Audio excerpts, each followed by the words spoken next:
전능하사 천지를 만드신 하나님 아버지를 내가 믿사오며 그 외아들 우리 주 예수 그리스도를 믿사오니 이는 성령으로 잉태하사 동정녀 마리아에게 나시고 본디오 빌라도에게 고난을 받으사 십자가에 못 박혀 죽으시고 장사한 지 사흘 만에 죽은 자 가운데서 다시 살아나시며 하늘에 오르사 전능하신 하나님 우편에 앉아 계시다가 저리로서 산자와 죽은 자를 심판하러 오시리라.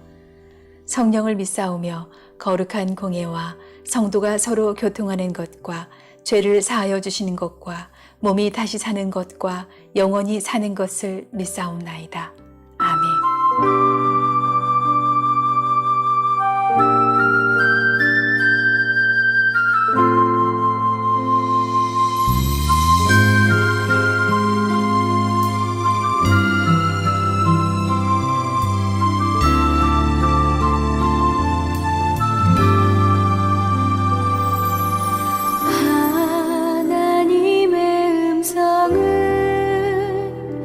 듣고자 기도하며 그 귀를 기울이시고 내 기도를 들어주신다네. 깊은 웅덩이와 수렁에서 끌어주시고 반석 위에 세우시사 나를 든든히 하셨네. 새 노래로 부르자 랄라라 하나님께 올릴 찬송을 새 노래로 부르자 하나님 사랑을.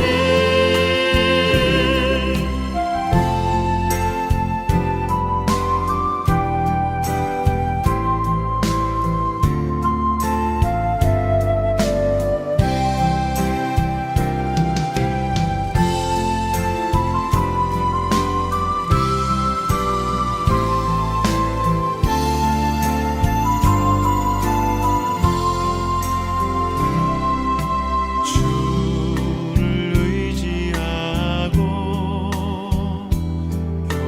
교만하지 않으며 거짓에 치우치지 아니하면 복이 있으리라. 여호와 나의 주는 크신 권능의 주라. 그의 크신 권능으로 우리들을 사랑하여 주시네. 새 노래로 부르자 랄라라 하나님께 올릴 찬송을 새 노래로 부르자 하나님 사랑을 새 노래로 부르자 랄라라 하나님께 올릴 찬송을 새 노래로 부르자 하나님 사랑을.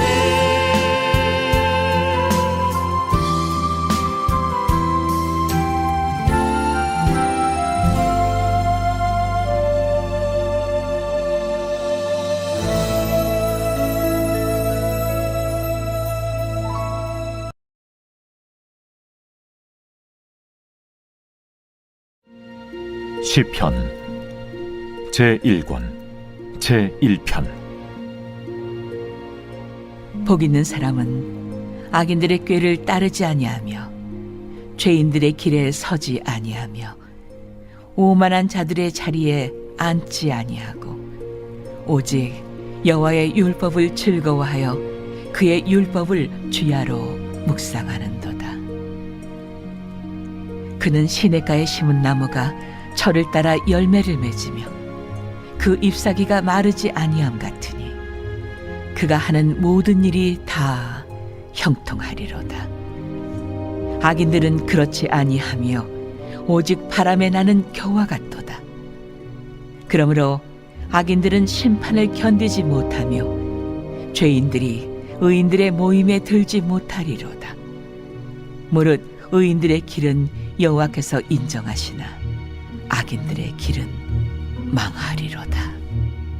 시편 1편입니다. 시편 1편은 1절에서 3절은 의인의 삶에 대해서, 4절부터 5절은 악인의 삶, 그리고 6절은 의인과 악인에 대한 하나님의 섭리입니다. 성도님 여러분, 과연 무엇이 잘 사는 삶일까요? 아프지 않고 건강하게 그렇게 사는 게 잘 사는 삶이다. 또 성공한 삶이 잘 사는 삶이다. 예전에는 10억 만들기 이런 게 유행이었고, 요즘에는 이제 40대 때, 50대 초반에 이제 은퇴하는 거죠. 파이어족이라고 해서 노후를 다 준비해 놓고 젊은 나이에 은퇴해서 나머지 삶을 여유롭게 지내는 것, 또 자신의 꿈을 이루는 삶이 잘 사는 삶이다. 또 의미 있는 일, 보람 있는 일, 이 사회를 진보시키고 발전시키는 일이 잘 사는 삶이다. 이것저것 다 필요 없고 그냥 사랑하는 사람과 결혼해서 또 아이 낳고 행복한 가정을 이루는 것이 잘 사는 삶이다.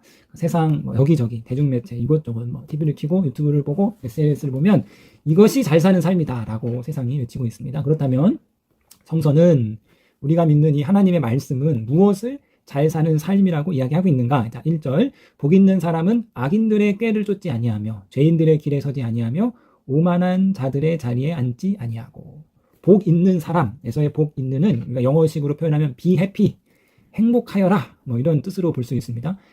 행복 기원 공식이라는 거죠. 그래서 복 있는 사람, 다시 표현하면 잘 사는 사람, 이렇게 이제 우리가 볼 수 있습니다. 그러니까 온 땅 왕이신 하나님이 보시기에 잘 사는 사람, 온 세상의 심판주이시고 기준이신 진리이신 그 하나님의 기준으로 볼 때 잘 사는 사람, 그것이 바로 이제 복 있는 사람이에요. 자, 복 있는 사람, 하나님이 보시기에 잘 사는 사람의 기준은 두 가지입니다. 첫째, 악인들의 꾀를 따르지 않고 죄인들의 길에 서지 않고 오만한 자리에 앉지 않는 것, 즉 악을 멀리하는 것. 악을 멀리하는 삶이 하나님이 보시기에 잘 사는 삶이에요. 작년에 이제 한 대학생이 한강에서 술 먹고 죽었습니다. 왜 죽었는지는 아직 잘 모르겠어요. 근데 그 아들이 외동아들의 이제 의대생의 죽음이어서 정말 안타까우죠. 왜 죽었는지 모르겠지만 결과적으로는 술이 문제인 거죠. 왜 그 술을 먹고 새벽까지 한강에서 그렇게 이제 있느냐 이거예요. 술 취하지 말고, 술 취해서 자신의 몸을 못 가릴 정도로 그렇게 술에 취하는 거는 악이다라고 성경이 말하고 있습니다. 그러니까 아무리 의대생이고 아무리 공부를 잘한 아들이라고 할지라도 그 악을 멀리하지 못하니까 결국은 이제 굉장히 어려운 그 일을 겪게 된 거잖아요. 아무리 성공하고 아무리 여러분 잘 나가는 정치인이고 막 차기 대선 후보까지 들었던 그런 정치인이 이 여비서와 부적절한 관계를 맺어서 그 악을 저질러서 그 인생이 나락으로 떨어지는 거죠. 그러니까 아무리 성공하고 아무리 잘 나가도 악을 멀리하지 못해서 결국은 어리석은 삶을 맞이하게 되는 거죠. 그러니까 악을 멀리하는 것이 하나님이 보시기에 잘 사는 삶입니다. 하나님이 보시는 잘 사는 삶, 두 번째 기준은 뭐냐? 2절입니다. 오직 여호와의 율법을 즐거워하여 그 율법을 주야로 묵상하는도다. 하나님이 보시기에 잘 사는 삶, 의인의 삶은 말씀을 묵상하는 삶인데 주야로 묵상하다. 이 주야는 아침 저녁 항상이라는 의미도, 시간적인 의미와 함께 형통할 때와 불통할 때라는 질적인 의미를 내포하고 있습니다. 항상 하나님의 말씀을 우리가 가까이 하고 좋을 때, 기쁠 때, 잘 나갈 때만 하나님을 찾는 것이 아니라 어렵고 힘들고 고난 가운데 있을 때도 하나님의 말씀을 묵상하는 것, 이것이 하나님 보시기에 잘 사는 삶이에요. 묵상이라는 말은 우리가 한 번 읽고 눈 감고 생각하는 것으로 그치는 것이 아니라 고대 사회에서의 경전은 항상 소리내어 읽었습니다. 그래서 이 묵상은 읊조리는 거죠. 소리내서 읽는 거예요. 연구하고 공부하다라는 의미를 담고 있습니다.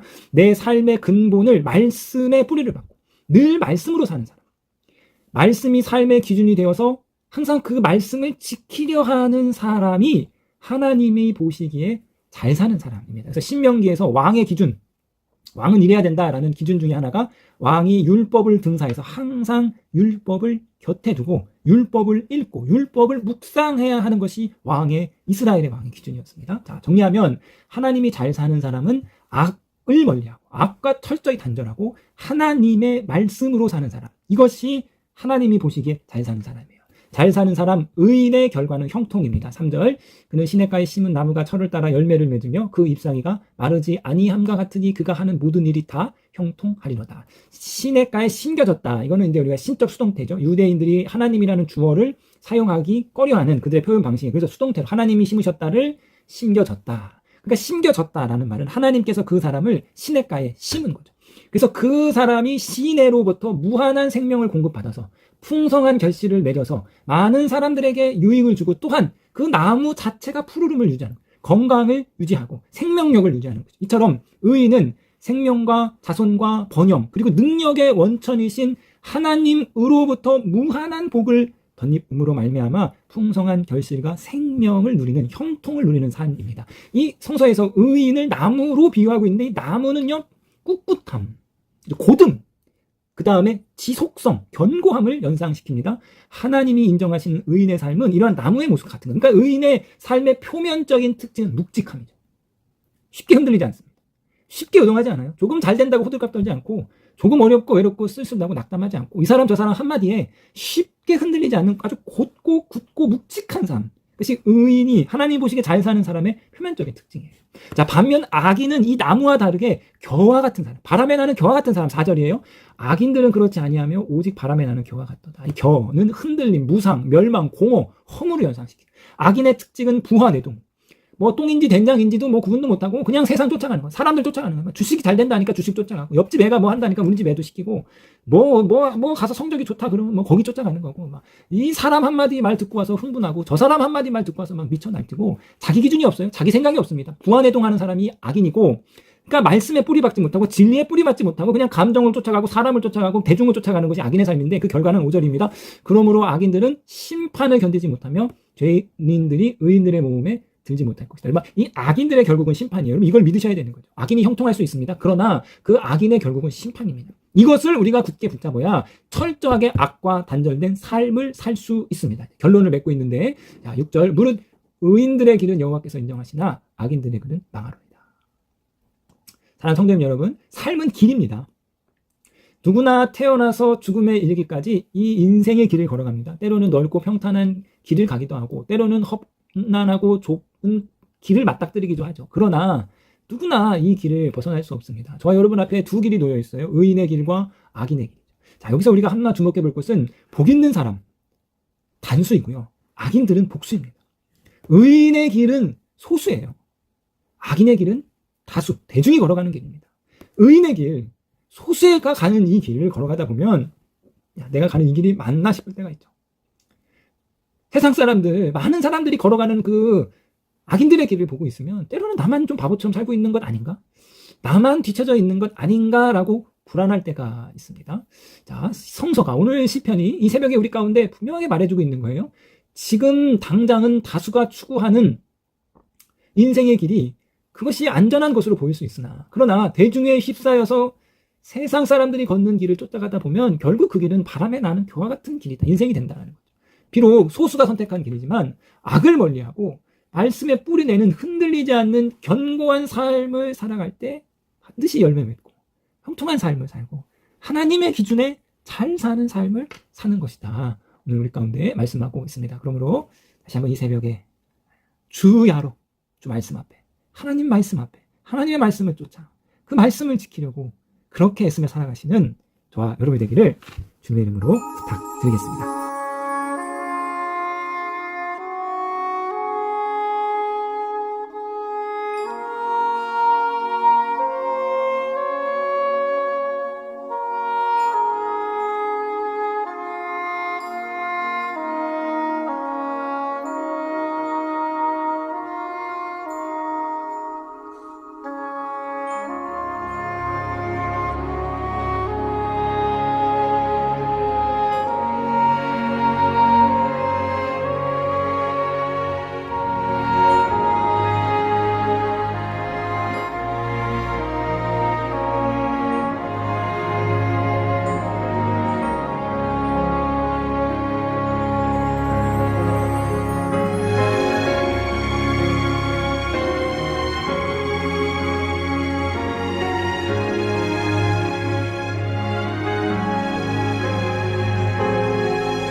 되신 우리 아버지여, 이름이 거룩히 여김을 받으시오며 나라에 임하옵시며 뜻이 하늘에서 이룬 것 같이 땅에서도 이루어지이다.